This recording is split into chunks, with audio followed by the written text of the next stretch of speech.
If a patient's U3 or U3 Plus elbow is an extension with a depleted battery, refer them to the YouTube video, Patient Guide to a Depleted Utah Arm Battery. This may solve the issue. If not, the patient should take the arm to a trained center to flex the elbow, allowing access to the battery.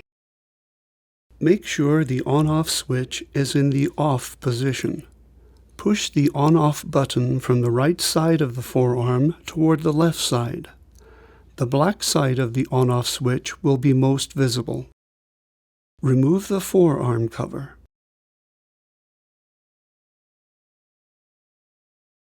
This will expose the motor, transmission, and electronics.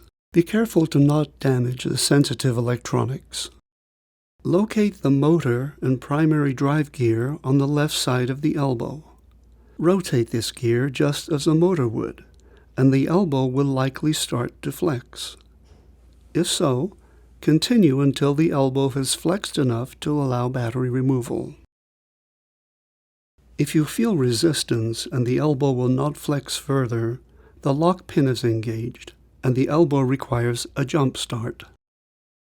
Ensure the elbow switch is still in the off position. On the front of the hand circuit are 2 pins, marked on the circuit board as positive and negative. Using a 9-volt battery, briefly touch the positive terminal of the battery to the pin marked positive, and the negative terminal to the pin marked negative. You should immediately hear the unlock motor whir. A U3 elbow can now be flexed to allow access to the battery.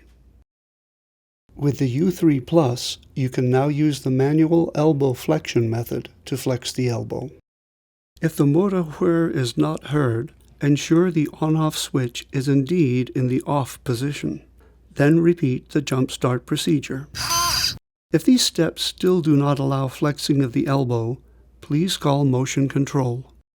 Refer the user to the previously mentioned video, Patient Guide to a Depleted Utah Arm Battery.